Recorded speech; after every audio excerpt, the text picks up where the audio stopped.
Hey everyone, welcome to Flavor Talk with the Barbecue Pro Shop Factory team.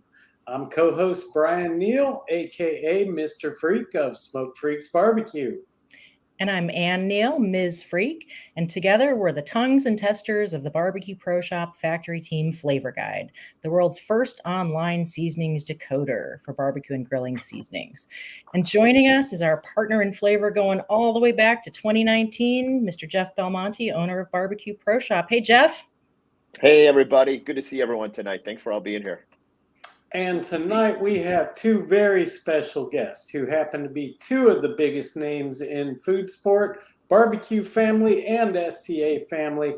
John Lindsey of All Queued Up and Ronald Burns of the Hotty Totty Steak and Barbecue Crew. How you guys doing tonight? Doing Oh, good. great. Doing good. Happy to be here. Yeah, good to be with you guys tonight. We've been looking forward to this. Well, we are sure happy to have you guys as well. And for anyone listening out there who hasn't come across Ronald and John and their barbecue pursuits, well, as you're about to learn, these two guys have gone all in on barbecue, grilling, and competition, really to the point where they've basically built a whole life around it. Let's see, they both have their own seasoning and sauce lines. They've got collaboration seasonings they're doing with other folks out and about on the State Cook-Off Association trail, chasing championships every year since 2017. They're in on the content streaming game with their Arkassissippi Smoke live show on Facebook, including my favorite installment, the weekly Ribeye Roundup, out teaching barbecue classes and spreading the barbecue gospel at events. And most recently, they are both featured very prominently on the first season of the hit cooking show Barbecue Country on the Country Network. And that one, I got to tell you, just wrapped up the first season a few days ago with some very big news. So maybe that's the topic we all ought to start on tonight. But for anyone who's listening, I should probably give a spoiler alert. If you're hooked on this series and you haven't watched the final edition of it yet this season, you might want to tune out for a few minutes because we got some big news. So guys, why don't we start with what's the whole premise of Barbecue Country Show? You know, I've seen a lot of these cooking shows, but this one's a little different. What's it all about? Well, Barbecue Country set out to find the best backyard barbecue cook in America. This started out with just an idea a few years ago with Russ Lannon, and he really brought that to fruition this year. I think they had almost 400 auditions sent in for this series, and the rules were that you could not have competed on any other platform on a professional level where you were competing for money. They did not want a competition cook. They wanted your average Jane, your average Joe. And, you know, one of the things John Lindsey and I saw from the beginning, that they did their homework on that. No one slipped in under the curtain on this one. These 6 contestants that they brought together here were truly backyard cooks, and that's kind of how the show evolved around that. And John can tell you a little bit about the Pitmasters then. Yeah, they selected, and I guess to the start of it, there was I guess a dozen of these backyard Pitmasters from all across the United States. And you know, one of the things Ronald and I have learned over the years is some of the best barbecue and grilling cooks in the world are in the backyard and have never won a contest or even been to one. I mean, these folks know what they're doing. They can put out food and they can do all the stuff that needs to be done. You know, I think there's a stigma out there anymore that if you never cooked a contest or never had a grand champion, you're just not worthy to be called a barbecue pitmaster. But there's nothing could be farther from the truth.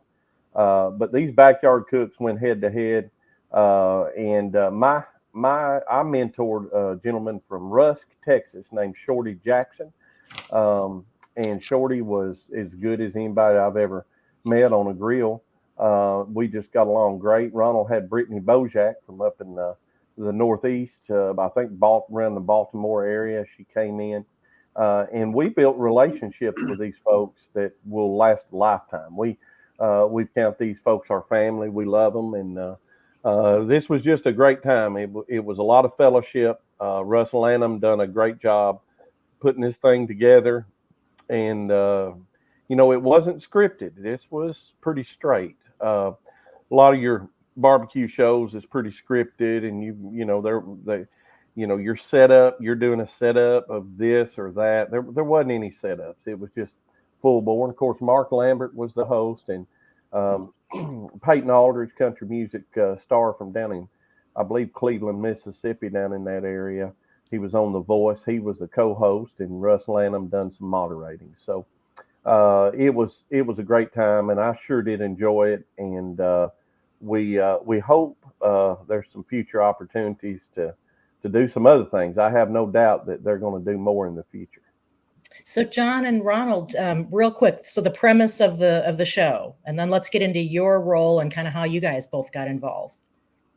Yeah, well, as John said, and I mistakenly said 6, so there was 12 that started out, 12 backyard cooks, and there were 12 pitmasters from across the country that were paired with a backyard cook to serve as a mentor.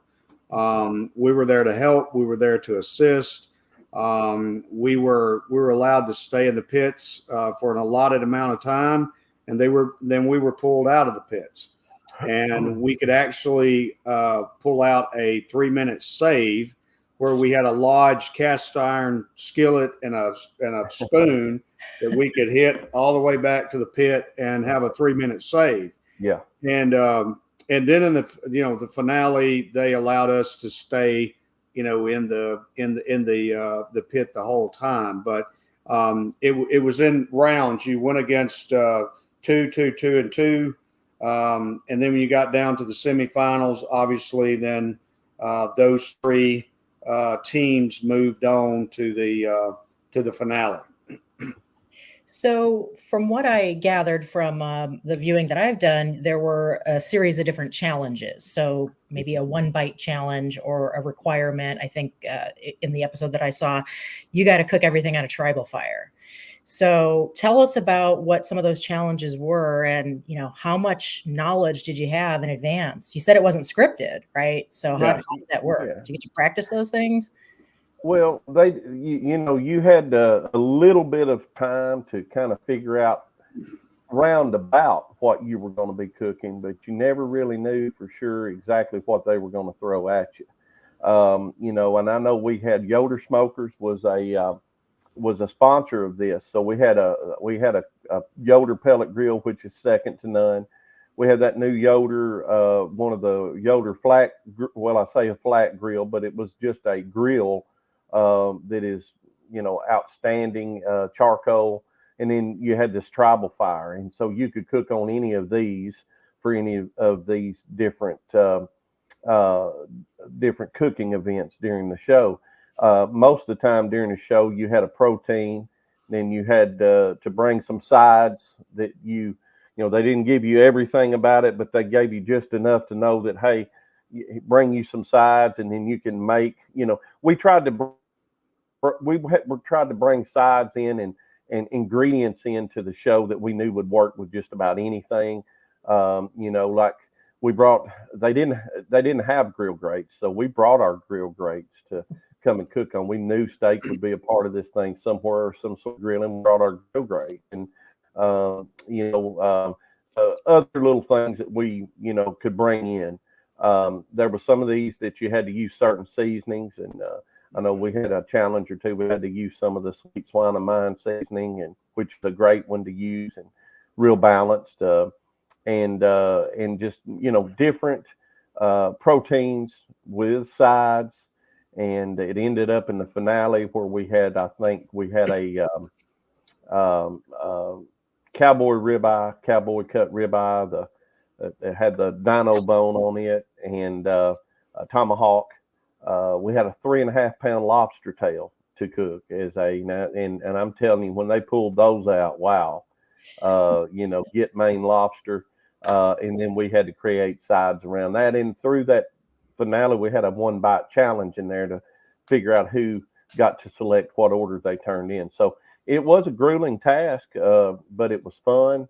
And I felt like Russ and those that put this thing together did a great job of challenging the cooks.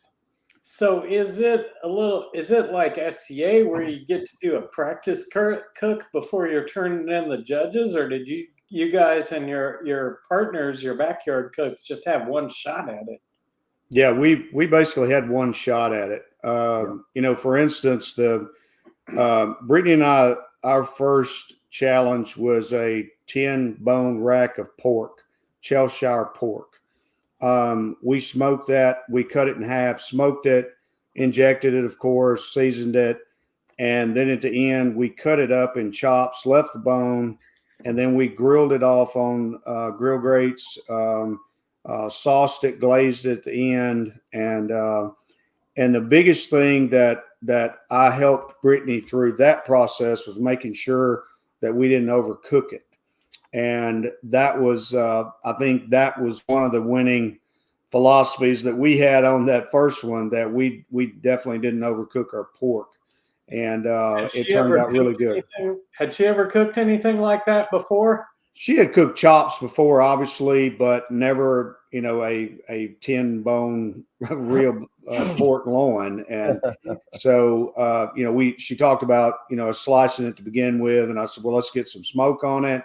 Then let's grill it off the end. And I make sure to tell her what temperature we wanted it to finish at. We definitely didn't want it to go to 160, 170. We're going to pull that sucker off about 135, 138, somewhere in that vicinity. When it was still packed with juice and flavor and tender, not dry. And she executed it perfectly. As John said, we brought our own grill grates. We put those grill grates right on top of those charcoal grills, and we're able to grill off some beautiful pork chops, and which carried us through to the semifinal round. So in terms of your mentorship, that you both were providing and the other pitmasters, I mean, I could just imagine so many different topics you could be focusing on: fire management, flavor, strategy with the judging. What did you focus on, or were there areas that were more important than others as you guys were filming? Well, yourself in cooking, it's all got to come together. If you're going to be consistent, like some of the cooks out on the circuit, and like Ronald and I have tried to, it worked hard to be, it's not one thing. You can have a great flavor profile, but if you mess it up with fire management, you're done. And you can have a great fire management, but if you don't have the balanced flavors and the layerology, on your proteins, you're done again. So, and then you've got to hit doneness. You've got to know. So there's a facet of things that you have to deal with.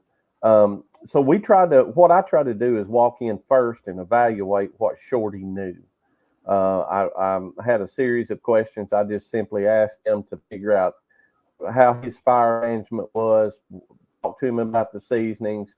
Took about 5 minutes before we started and just quizzed him, just to know exactly where he stood with each of these things. So there's a gamut of things there that you have to go through. So what I try to do is focus on we've all got weak points. So, I mean, we try to focus on his weak points and lift those up. And again, this wasn't about me or Ronald. The show was about the best backyard cook in America. So we were there to support also.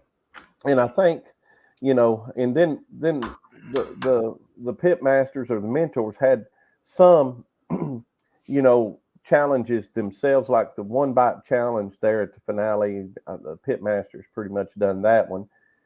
And then, I don't want to give a spoiler, but the show's over, so most people have watched it. So I will go into a few details here.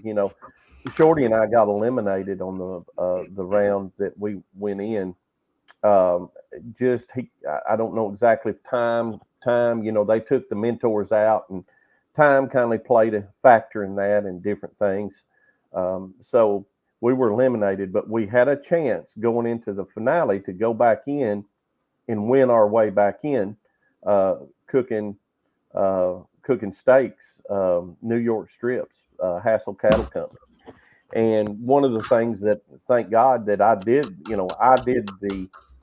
me and Shorty made a decision that I was going to cook the steaks, and it could have been either me or him on that one challenge. And so he said, "You do what you do." And I feel like Shorty and I excelled on any of the steak cooking. That's where I felt like we were definitely in the top echelon in the steak part of this thing.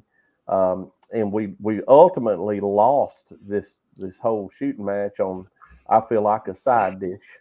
And Ronald will tell you more about that later, which was an awesome, those things are just as important as your others. If you're even on the other proteins and the different stuff, then the side dishes come into play.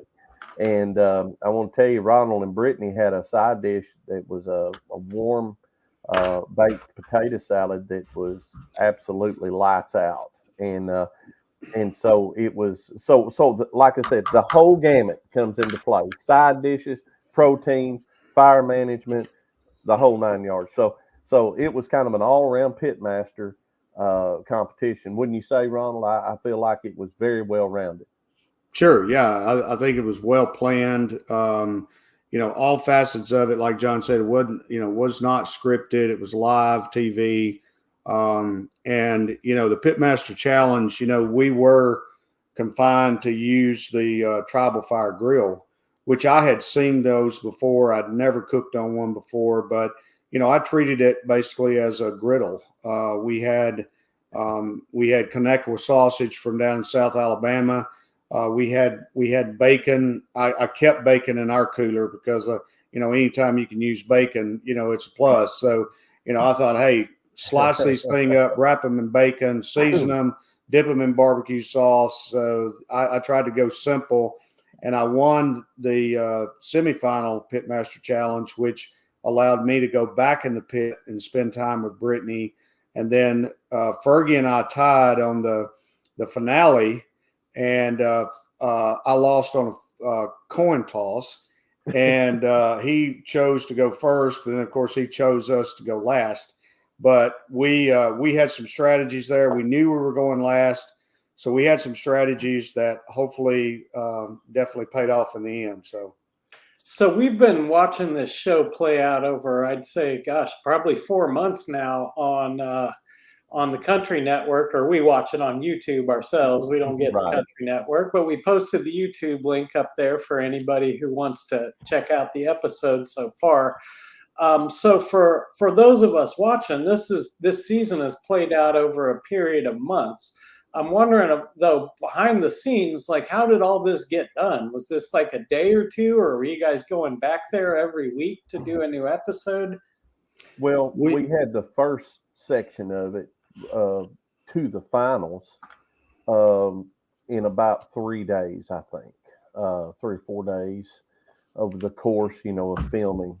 And then we had to go back, and Ronald, you correct me if I'm wrong, we had to go back and film the finals and the finale. And at the finale, after this thing was over with, no one knew who won it. We all videoed a winning, calling our name and everything, just good for TV. But nobody knew up until, I think, we didn't know until the night of. I went down with Ronald, and we had a watch party, but even the producers and all of these folks had these in sealed envelopes in a safe until the editing process, which was a week before. So we didn't know who won it, but it was over the course of about 3 days, the first round, and we come back about 2 days the next round. So I'm trying to build a picture in my mind of what those 3 or 4 days must have been like trying to film all of these episodes. I mean, there was a whole ton of cooking packed into that period of time. I've gathered that you only had a vague idea rolling into town of what you were going to be doing over those few days. So what was all that like? I mean, what kind of command center did you bring with you? And, how long are you at it every day trying to get these done? Well, we actually filmed it. They filmed the whole first round from Monday through Friday. There was 2 sessions per day, one at 9 and then one at 12:30. They give you 2 hours, to compete or to complete the challenge. And I've actually filmed. I got there on Tuesday morning. I think I filmed Wednesday morning. It was cold. It was raining. It was in April. And then when we made it to the semifinals, which would have been Friday, we filmed Friday. So I didn't come back home, because if I'd come back home, I just had to turn around and go back. So basically there was 9 episodes that was filmed Monday through Friday.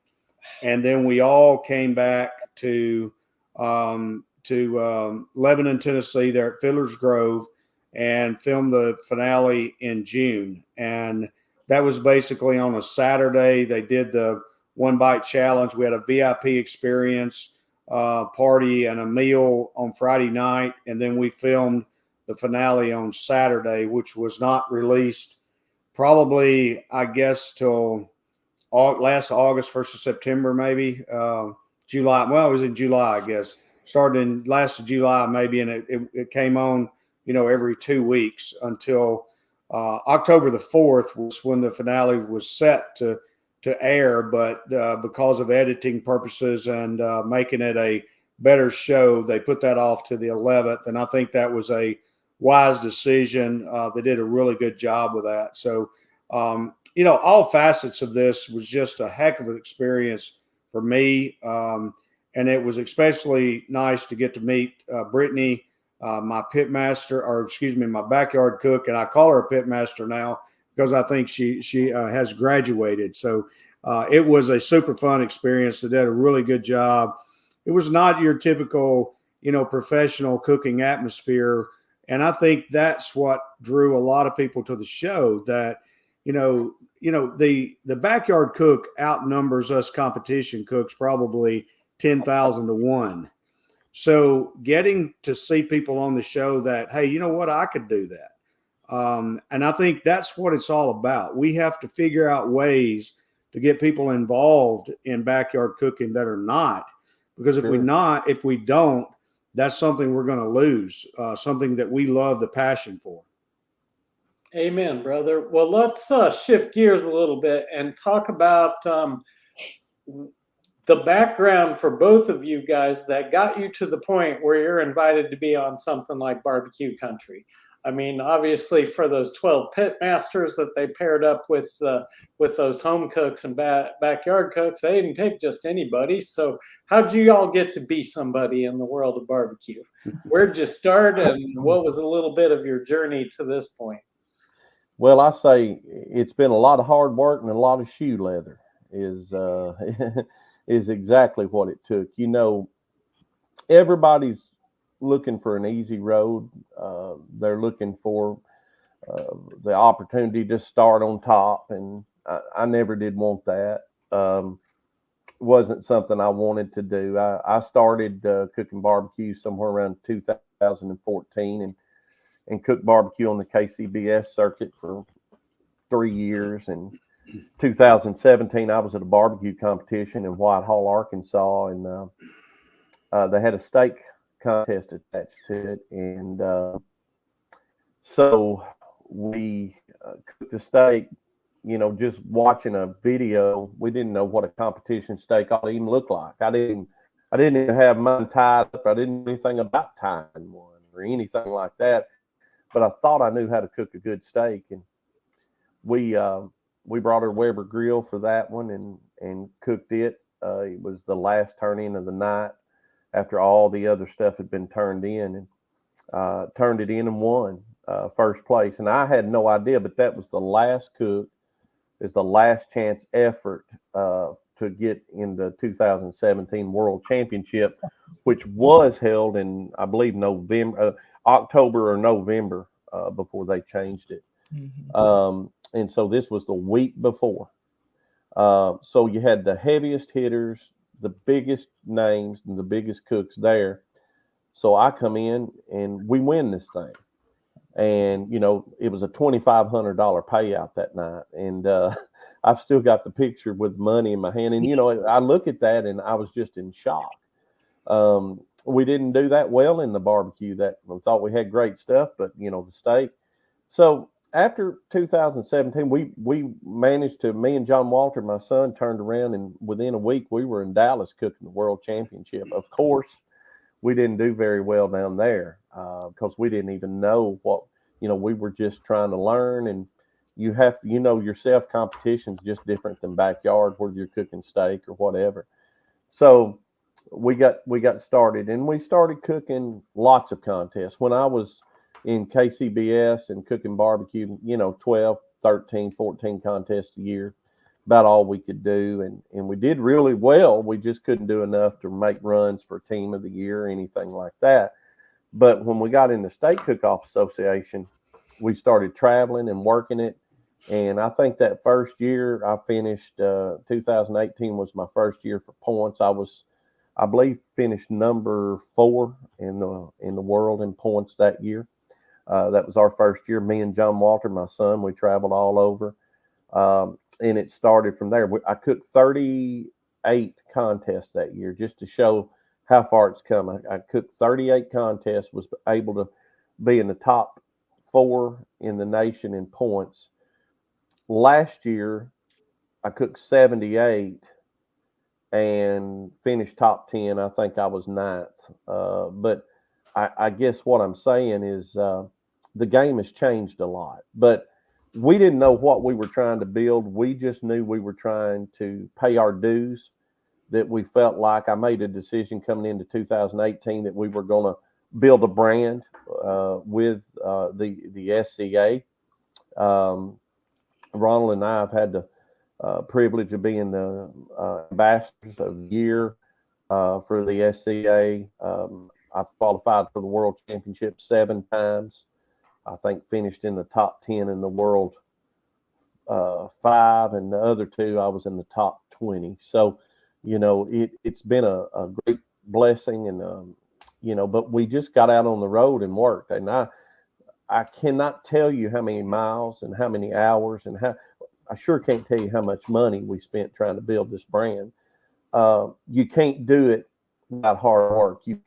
I felt like I had to pay those dues to be able to get to where I'm at. And So, I John, didn't want anybody to give me anything. I just wanted to pay my dues and move.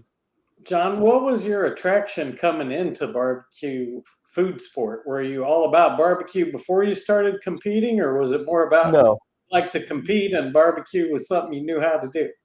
I'm like a lot of these folks. I started watching barbecue pitmasters on TV, and that's how I started. I thought, man, I can do that. And I loved it. And, it's so funny because I wouldn't miss a barbecue show if it was on television. And then when I started having the opportunity, I always had jobs I couldn't go do it. I couldn't cook on the weekends. Yeah. So, And then Ronald, how about you? How did you get into this whole thing, Ronald? And how did you get to know John? Well, my journey started a little bit different. Back in 2009, I had a 13-year-old son and a 19-year-old son that came to me and said, "Hey, Dad, let's do this competition barbecue thing." We cooked at home. I grew up cooking, at home and grilling and whatever. But, my first, I guess, reply to that was, boys, I just don't know if I've got time to do that or not. And then it dawned on me that if my 13-year-old and my 19-year-old wanted to spend time with me on the weekends, I better do it. So we formed the Hotty Totty BBQ crew around 2009. We cooked the KCBS and MBN circuits, mainly KCBS, for probably the next 8 years. And, I had a lot of friends of mine that said, "Hey, let's go try this State Cook-Off Association thing." And I was like, "Hey, I cook steaks at home. I'm a barbecue guy." And so I finally broke down, went to my first SCA event, and I was hooked. I'm like, man, I can cook 10 of these for what it cost me to cook one barbecue contest. And so, the rest is history. We started developing one seasoning at a kind of a time.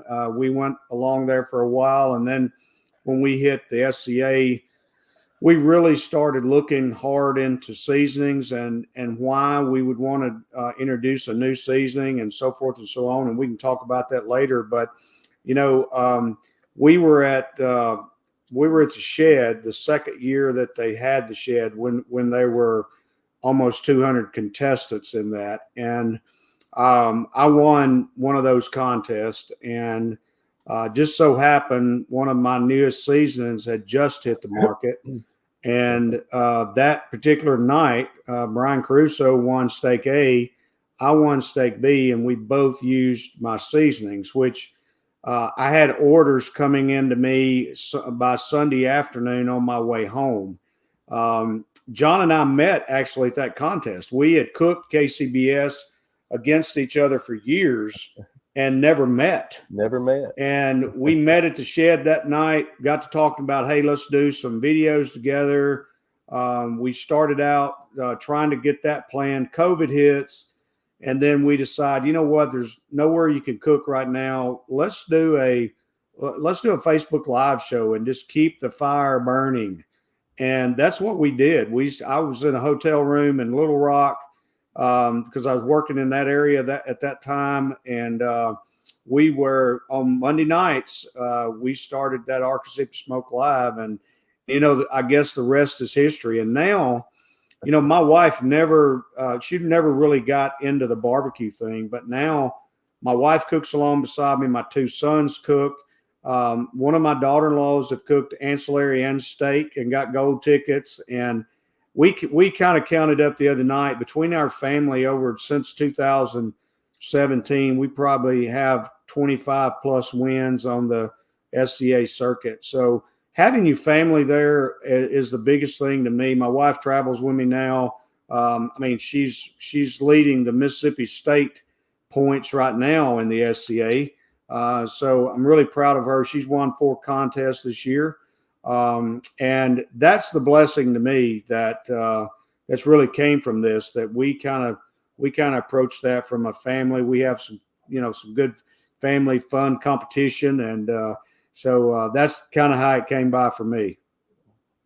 So at this point, sorry, go ahead, Ms. Freak. Do you and your wife have a rivalry? Mr. Freak and I, we keep score. we don't keep score, but I laughed about 2 weeks ago. She was saying, I'm leading the Mississippi points. Of course, I won the Mississippi State points last year in SCA, and she said, I'm leading those points, and she had forgotten about my points that I had just received for the second and third that I had for that weekend. And she was talking about the guy that was right on her heels. And I said, I don't think that's the guy you got to worry about. So that's kind of our friendly competition right now, is kind of the Mississippi State. Yeah. But she knows behind the scenes, she knows I'm more proud for her to win than me. I acted a fool the first time she won an SCA contest in Huntsville, Alabama. Yes, sir. I'm telling you, she just said, I was going live, and when they called her ticket and she jumped up, I forgot about going live. The phone was like going everywhere. You go back and watch it. It was so hilarious. I was yelling at the top of my lungs, and I'd rather her or my boys or my family win than me. That's an enjoyable experience to me. So is the whole crew going to go down to Worlds in Fort Worth next March? The whole Hotty Totty crew? Are you all in it? Yeah, I think we're all in it now. I was the last one to get the gold ticket. I only got it a few weeks ago. I've been snake bit with 49s this year. I went back and looked. I had 10 contests that I lost for first place by less than 0.5 of a point. And it was all because of a 49. I'd had the highest taste score, and I'd get a 49 in doneness, or I'd get a 49 in texture, the rest 50s. And, that's been my year. All year I've been snake bit with 49s, but you know what, like I said, my wife has won a contest, my sons, and hey, that's all that matters to me. I'm happy for them, happy for us to be able to have fun. Now our grandkids are cooking some of the kids events. And, like I said before, guys, and we talked about this last weekend when we were in Pensacola, my grandkids, they know about running through McDonald's or running through Burger King or running through. And if we don't get these kids involved, this passion for this sport that we love is gone. We are one generation away from extinction. If you think about it.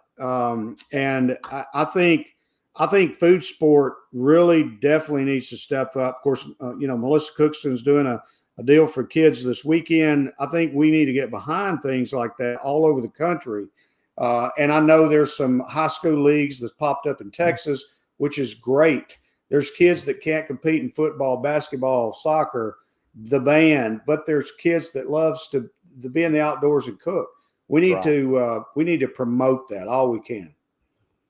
Yeah, and it really one of the things I've always enjoyed the most about it is just seeing little kids grow up out on the barbecue circuit or the cooking circuit. And at first they're just little kids on their bikes with training wheels, and then sometimes they get to be 12, 13, they're entering contests, and a lot of them do awful well just because they've been watching their folks for so long and know what it takes to put it all together and pull it off. It's so cool to see. Watching them grow into their small nitrile gloves, over the course of a few years. That's fun.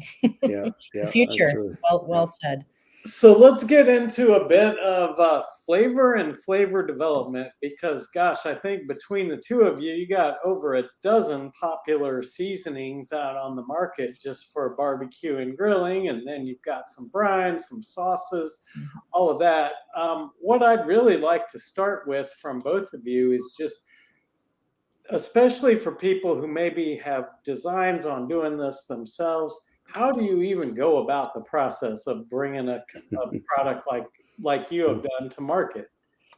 Well, the first step is, the thing about it is anymore, of course, we live in a free country and anybody can do anything they want to do.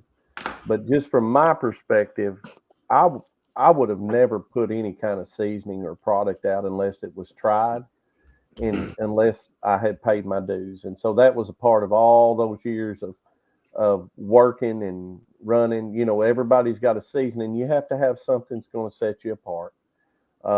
And those credentials are very important. So, if I was going to tell anybody to do anything, and this may be just a little bit different than the question you asked, but it's the start of everything.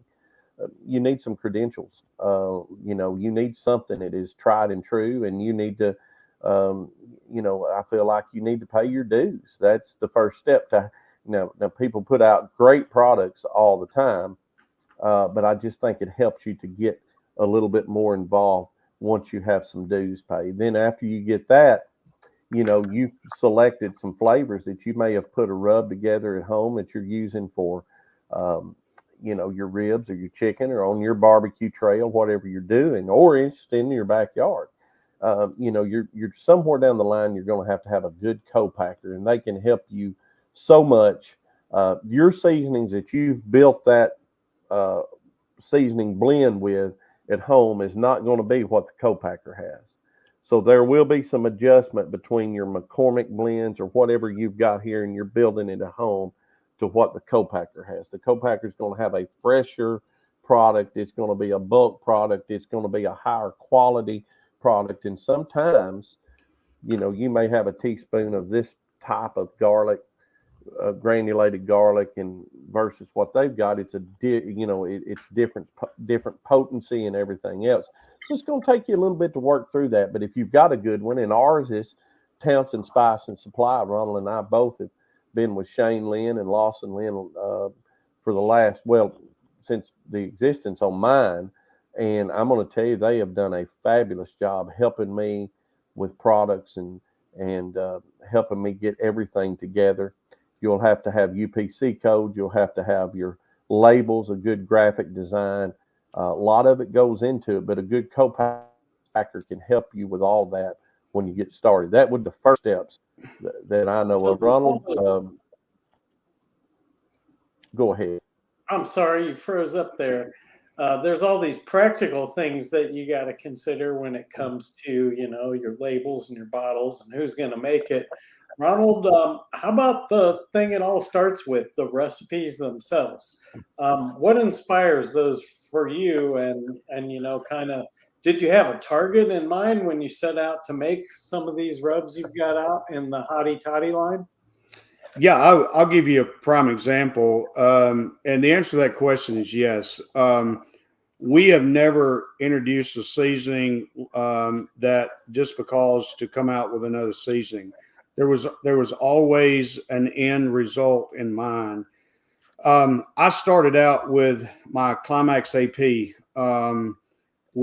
I wanted something a little bit different. I wanted a balance of flavor that you tasted all of the seasonings at once, not one over the other, not salt first, not pepper last. I wanted you to be able to taste all of it at the same time. And I wanted to add a little bit of butter powder to that. And so I started working on that in about May, I guess 17, maybe 17. And the co-packer just could not, the one before Townsend just could not come up with a blend, because I taste it, you taste salt first. I taste it, you taste garlic first. I taste it, you taste pepper first. And so I went through probably 10 samples, and then we came down. I just stopped it. I said, okay, if you can't do it, I'll just forget it. And I picked it back up in September, and it finally came back to me with 3 samples. I carried them actually to deer camp with me. We cooked everything with it that week, and I actually settled on one. And then, in January, we brought it to the public, and the rest is history. But all the seasons we put out, we didn't just put them out to put them out. They're all different. They blend really well together. But moreover, guys, I'll tell you my take on this whole thing. One of the things that we've always tried to do is we've tried to pride ourselves on doing the right thing. And, and Jeff, you can attest to this too. You can look down your shelves, and most all of the seasonings there have the same ingredients in some shape, form, or fashion. But, there is in building a brand, it's not about just what's in the bottle. It's kind of what's in here in the man that put it out, Mm-hmm. And that's what we always try to pride ourselves on is doing the right thing. And I think that helps you more with the following of folks that uses your products more than exactly what's in the bottle. Now, I will say what we have in the bottle, we're very proud of. John and I both have some new ones coming out. We can't wait for Mr. and Miss Freak to put the flavor guide on those, and they'll be coming out pretty soon.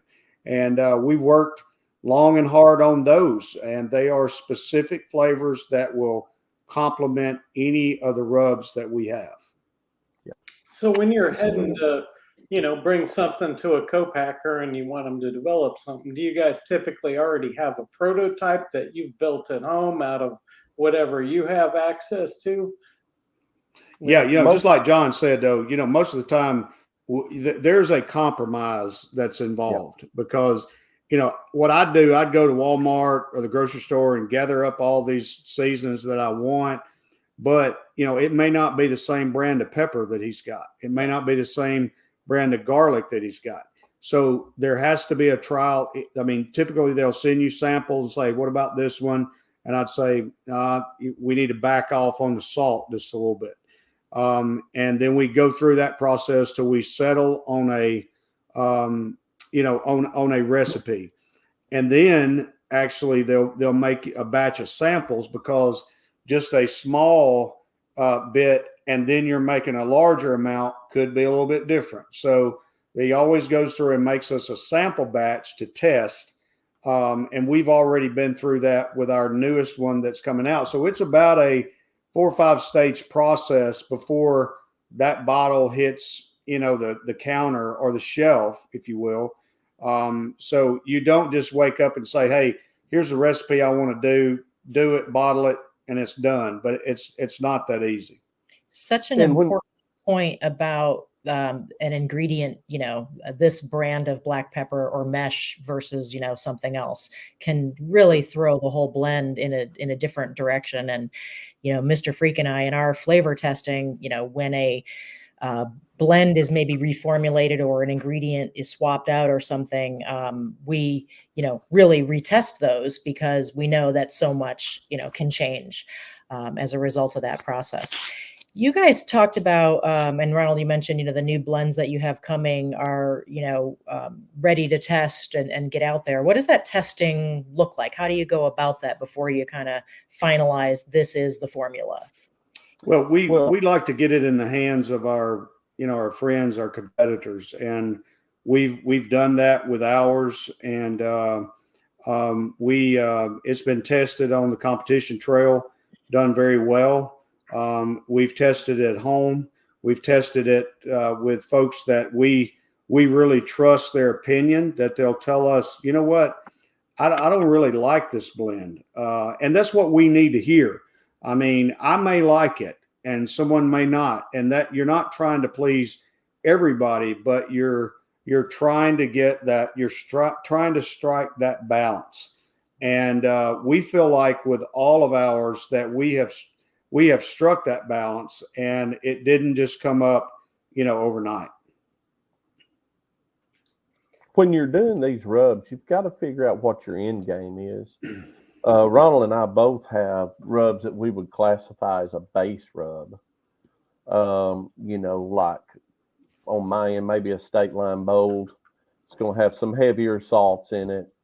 The Steak Shake, good base rub. Then we have, and Ronald's got like his Climax. Yeah. I would consider it a base rub.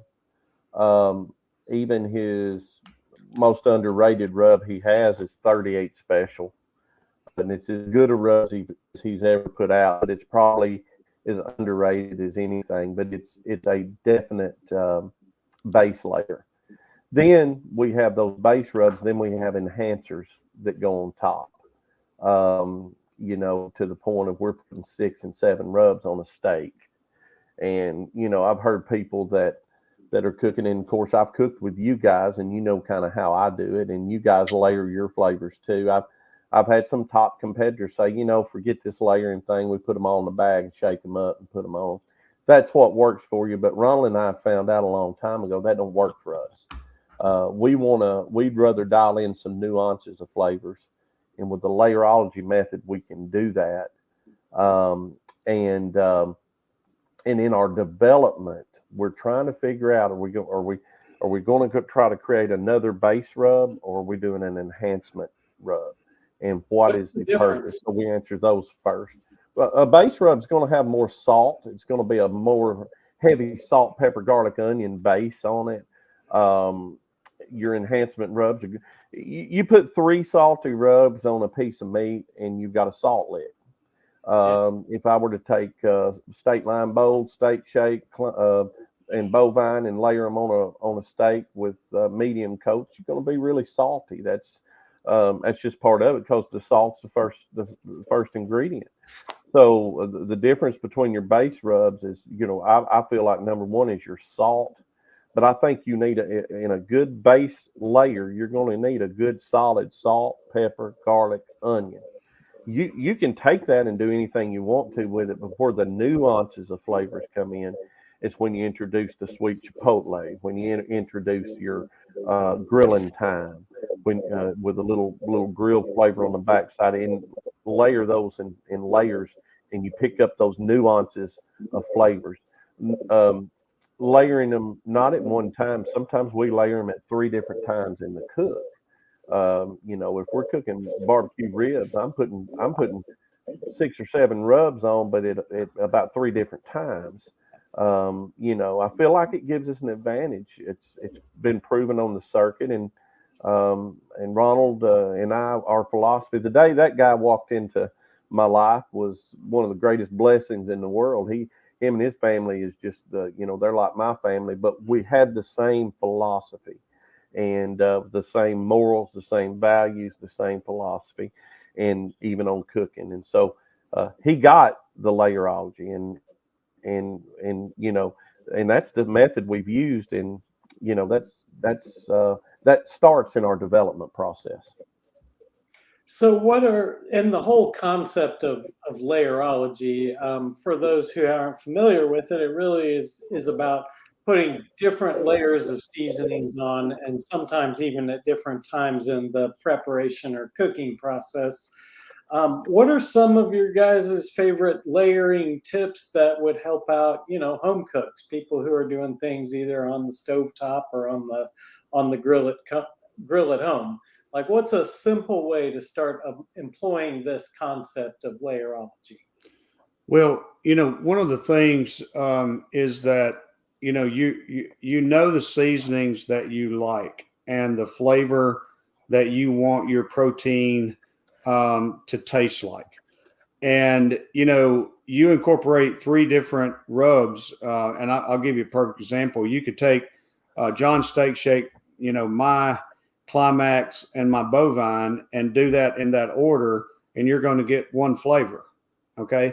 You can reverse that, use the same rubs, but layer them differently, and you're going to get a completely different taste.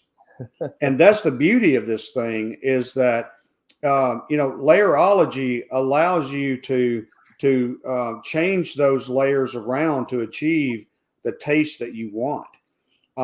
And we have proven that over and over and over again that, I may go in, and right now with my flavor profiles on steak, Climax is the first thing that hits my steak, because I know by letting it set for 10, 15 minutes, maybe, to caramelize and work in, that it's different if I just start putting Climax on and then put, grilling time, then put bovine.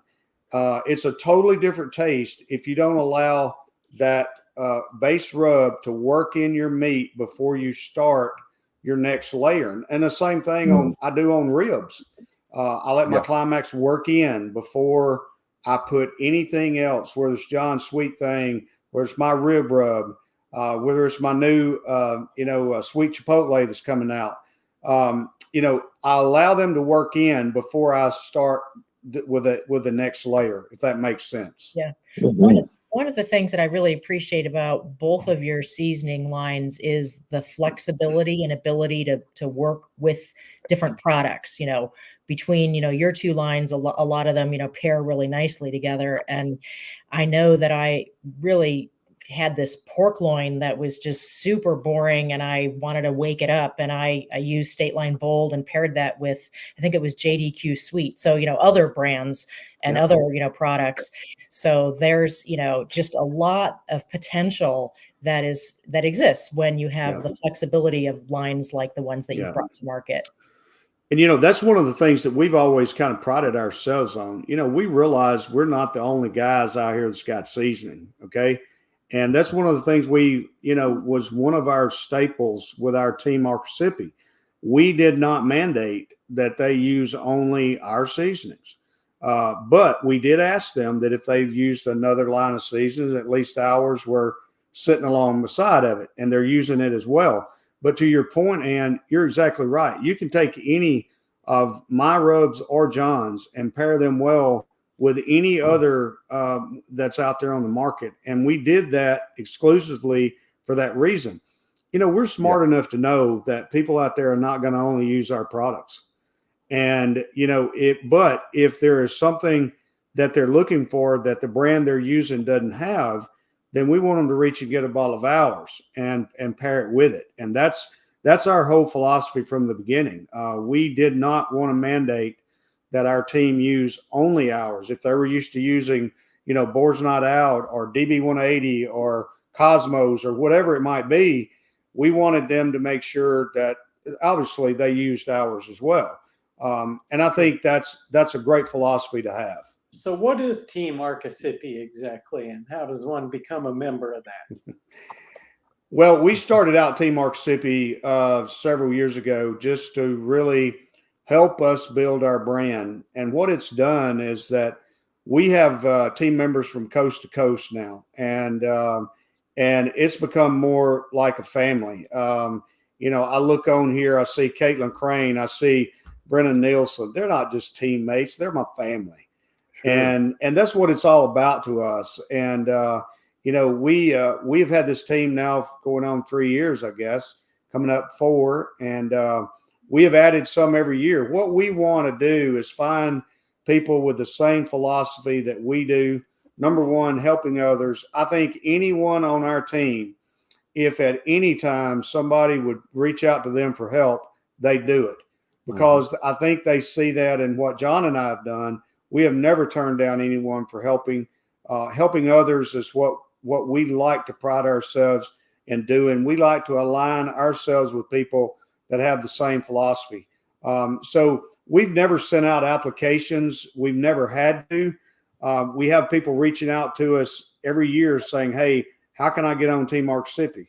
And so we've kind of just built that from, we don't need an application process, because, people look and see how our team members conduct themselves, how they work together, how they play together, and say, hey, you know what? I want to be a part of that. I couldn't tell you how many emails and calls John and I have received in the last 2 years from people saying, you know what? I watch your team at contests. They're so closely knitted. And then how do we be a part of it? That's how we do it. Well, I can personally attest to that sense of that spirit of helping and hospitality that you guys embodied. One of the few times I got to cook next to you was down there in Mississippi, and I'd never cooked that part of the world before. And, you were often to help me out on some things I didn't even know to worry about. I think you had like a color light that you could use to match it up with what they had in the judging tent, so you could see what your steak was going to look like. I can't even wrap my head around some of those things. I'm just trying to get my steak done at the right time most of the time, so I can keep up with Ms. Freak. But it really, really is great to see that. And I think that's always one of the things that struck me about competition food sport is there's nobody there who wants to beat you on your worst day when everything's going wrong. They want to help you have your best day so they can beat you on your best day. Exactly. And that's really what it's all about. That's awesome. what it's all about. Yep. Well said, Brian. Well, as we're hitting the home stretch here, what is coming up new and next for both of you guys? John, why don't you go first and tell us what's in the pipeline for all this cooking stuff you're doing these days? Well, Ronald and I have a lot of things kind of planned. There's just different things we have coming up. As far as Arkassissippi and Ronald and I, we just got back from a big, huge event, Pensacola Beach, Florida, with Innisfree Hotels.